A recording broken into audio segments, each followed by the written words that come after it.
আসসালামু আলাইকুম পঞ্চম শ্রেণীর শিক্ষার্থী বন্ধুরা, এখন তোমাদেরকে আমি দেখাবো সহজ পদ্ধতির গুণ।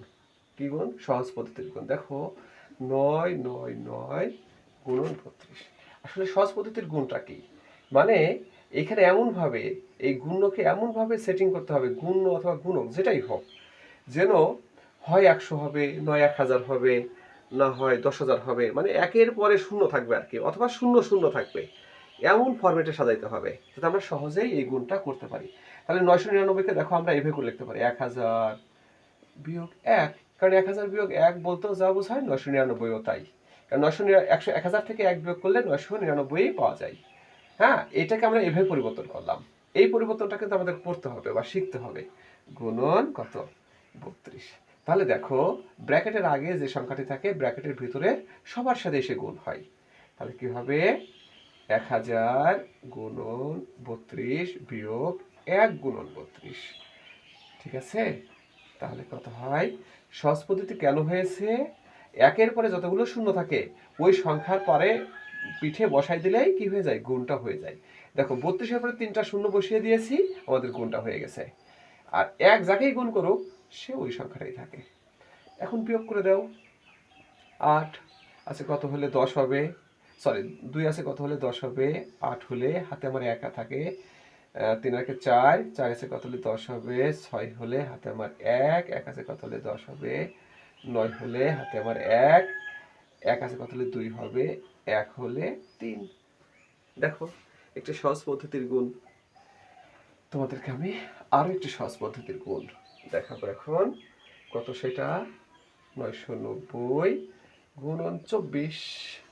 তাহলে কিভাবে আমরা এখানে পরিবর্তন করতে পারি? আমি তো বলছি যে একের পরে শূন্য নিতে হবে, বা যাই হোক শেষে শূন্য শূন্য থাকবে যাতে সহজেই গুণটা আমরা করতে পারি। তাহলে আমরা কি করতে পারি এখানে? 1000 বিয়োগ 10 গুণন 24। তাহলে দেখো, 1000 গুণন 24 বিয়োগ 10 গুণন 24। তাহলে কি হয়? 24-এর পরে 3 শূন্য বসবে, একটা দুইটা তিনটা। দেখো, এই কারণেই এটা সহজ পদ্ধতির গুণ, যে সহজে যাতে আমরা গুণ করতে পারি, করে বিয়োগ করতে পারি। বিয়োগটা তো আমাদের জন্য সহজ। হ্যাঁ, 24-এর পরে এখানে একটা শূন্য আছে, একটা শূন্য। এখন বিয়োগ করে দাও। 0 0, 4 আছে কত হলে 10 হবে? 6 হলে হাতে আমার 1, দরকার 3, 3 আছে কত হলে 10 হবে? 7 হলে হাতে আমার 1, তাহলে 1 আছে কত হলে 4 হবে? 3 হবে 2। ওকে, এখন আমি তোমাদেরকে আরো একটি সহজ পদ্ধতির গুণ দেখাচ্ছি। সেটা হচ্ছে 9900 গুণন 3 5 7। দেখো বন্ধুরা, কিভাবে আমরা এটা পরিবর্তন করতে পারি? আমরা এই 10,000 থেকে 100 বাদ দিই। 10,000 থেকে 100 বাদ দিলে তো 9900 পাওয়া যায়। তাহলে এইভাবে আমাদের মূল লক্ষ্য কি? শেষে শূন্য করা, সেটা আমরা করেছি। তাহলে আমরা এইভাবে এই ফরম্যাটে সাজাইতে পারি। গুণ 3 5 7। তাহলে কি হবে? এটা হলো 10,000 গুণন 3 5 7 বিয়োগ 3, দুঃখিত, 100 গুণন 3 5 7। তাহলে কি হবে? 3 5 7-এর পর দেখো 4টে শূন্য পাতায় দাও, গুণ হয়ে যাবে, সহজে গুণ। এটা কিন্তু গুণ করে দেখাইতে হবে না। আর এখানে 3 5 7-এর পর 2টা শূন্য বসায় দাও, দেখো গুণ হয়ে গেল। এই কারণে এটি সহজ পদ্ধতি। তাহলে আমরা এখন বিয়োগ করে দেই। এই শূন্য, এই শূন্য, শূন্য, এই শূন্য, এই শূন্য, শূন্য। 7 আছে কত হলে 10 হবে? 3 হলে হাতে আমার 1, 6 আছে কত হলে 10 হবে? 4 হলে হাতে আমার 1, 3 একে 4, 4 আছে কত হলে 7 হবে? 3 হবে, হাতে নেই, 5 কর্তৃক 5, 3 কর্তৃক 3। ওকে, তাহলে বন্ধুরা আরো কিছু সহজ পদ্ধতির গুণ আমি তোমাদেরকে দেখাচ্ছি।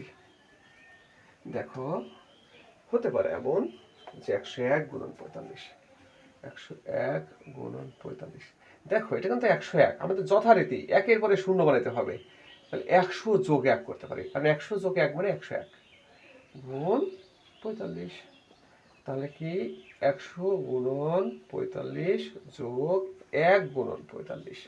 তাহলে কত হয়? 45-এর পরে 2টা শূন্য যোগ 45। যোগ করলে কত হয়? 5, এই শূন্য, 4 আর শূন্য যোগ করলে 4, 5 4। ওকে বন্ধুরা, আরো একটি গুণ আমি তোমাদেরকে দেখাচ্ছি। কত হবে? 110 গুণন 33। কিভাবে এটাকে পরিবর্তন করা যায়? দেখো 100 যোগ 10 গুণন 33, তাহলে কি হবে? 100 গুণন 33 যোগ 10 গুণন 33। দেখো 110কে 100 যোগ 10 করা যায়, তাহলে কি হবে? 33-এর পরে দুটো শূন্য, একটা দুইটা, যোগ এখানে 33-এর পরে একটি শূন্য, যোগ করে দাও শূন্য, 3 আর শূন্য 3, 3 আর 3 যোগ করলে 6, 3 আর 3। তো বন্ধুরা আরো একটি গুণ আমি তোমাদেরকে দেখাবো এখন। সেটা কত? 1100 গুণন 27। তাহলে কি করা যায়? 1000 যোগ 100 গুণন 27। তাহলে কি হয়? কিভাবে হলো? কারণ 1000 আর 100 যোগ করলে 1100 হয়। তাহলে এভাবে ফরম্যাটে সাজানো যায়, গুণন 27 যোগ 100 গুণন 27। তাহলে দেখো 27-এর পরে 1 2 3 শূন্য, যোগ 27-এর পরে 1 2 শূন্য, তাহলে যোগ করো, শূন্য শূন্য যোগে শূন্য, শূন্য শূন্য যোগে শূন্য, 7 আর শূন্য যোগে 7, 2 আর 7 যোগে 9, 2। বন্ধুরা এভাবে আমরা কি করতে পারি? সহজ পদ্ধতির গুণ। তোমাদেরকে আরেকটু অঙ্ক দেখিয়ে আমাদের আজকের ক্লাস শেষ করব। দেখো দেখাচ্ছি হলো 1010 গুণন 99। তাহলে কিভাবে এটাকে সাজানো যায়? 1010কে দেখো 1000 যোগ 10, কারণ 1000 যোগ 10 মানে তো 1010। তাহলে আমরা কেন এই কাজ করলাম? আমরা কারণ জানি যে শেষে শূন্য বানাইতে হবে, এমন ফরম্যাটে সাজাতে হবে যেন শেষে শূন্য হয়। আমরা সেই কাজটাই করেছি। দেখো 1000 গুণ 99 যোগ 10 গুণ 99, তাহলে গুণ করলে কি হয়? 99-এর পরে দেখো এখানে 3টা শূন্য 3টা শূন্য পাতায় দাও, দেখো গুণ হয়ে গেল। এই কারণে এটা সহজ পদ্ধতি। এখানে কত? 99 আছে, এরপর একটা শূন্য পাতায় দাও, হয়ে গেল। তাহলে এই শূন্য শূন্য যোগে শূন্য, 9 আর শূন্য যোগে 9, 9 আর শূন্য যোগে 9, তোমার এই 9 কর্তৃক 9, এখানে 9 কর্তৃক 9। দেখো এটাই আমাদের উত্তর। সবাইকে ধন্যবাদ।